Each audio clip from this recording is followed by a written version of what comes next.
My dear listener, don't think you've stumbled into a children's fairy tale. No, this is a gentle story for grown-ups. After all, every adult secretly believes in miracles, even if they pretend not to. Listen to this story and be patient. I wrote it with my heart for you. They say, far beyond icy cliffs, beyond misty mountains and seas whose names are long forgotten, there exists a country, unusual, unseen, a country where the air rings as if thousands of tiny bells were dissolved in it. People there look like elves, slender, with clear, ringing voices, eyes that sparkle with the northern lights. Their steps are light, like the first touch of snow. And there lives Santa Claus, not in a red suit, no. He wears a long silver cloak that rustles like a frosty wind through icy icicles. For a long time, this country remained hidden from the world. It hid from human fuss, greed, and noisy words. But one day, it was found, and everything changed. People built airports, hotels, and shiny entertainment centers. Crowds of tourists poured into the country like gold seekers to long-forgotten lands. But what impressed everyone most was the huge market, stretching for many kilometers, a market where everything was sold, from singing snowflakes to warm berries that did not freeze even in the bitter cold. Yet once a year, a special day came, the Fair of Feelings. People came from everywhere, smart and foolish, poor and rich, kind and cruel.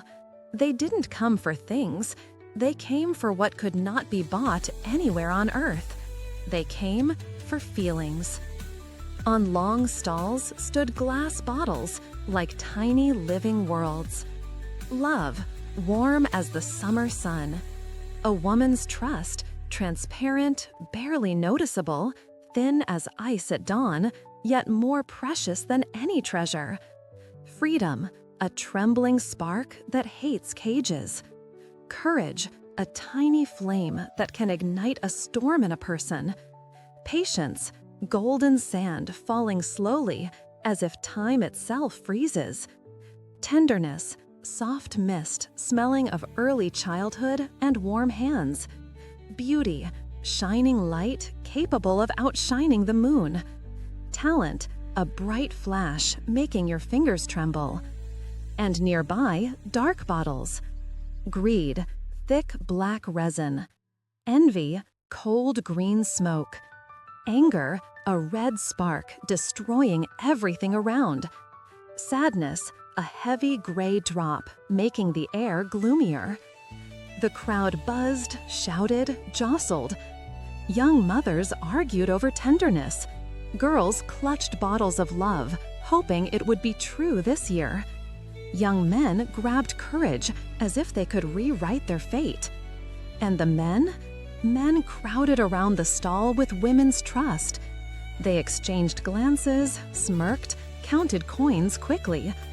Can it be cheaper? They asked. I don't need much, just a little, at least for tonight. Why pay the fair price if you can cheat? They tried to buy women's trust for pennies, as if they didn't understand that the most precious feeling cannot tolerate cheap deals.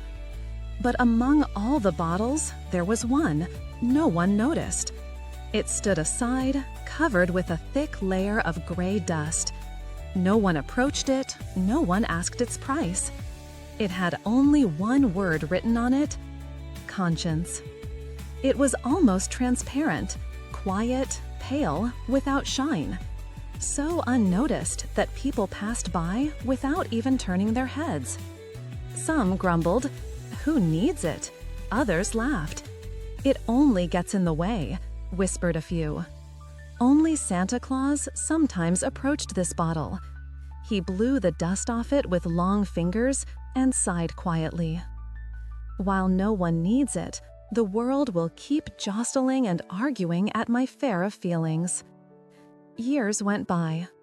People bought love, but lost it along the way. grabbed courage but feared to use it, took a woman's trust only to betray it at the first chance, bought beauty but didn't know that without warmth it fades, carried talent and forgot it the next day, and conscience stood there, waiting, patient, because it knew one day someone would appear who would understand without it no feeling lives long. And then the fair of feelings would stop being a market of greedy and impatient people and become a miracle again, as it once was, when people still remembered that the most precious things are not the shiny ones, but those that make the heart honest. And now I ask you, if you found yourself at this fair, what would you choose? Which feeling do you lack? Write it in the comments. I will answer you.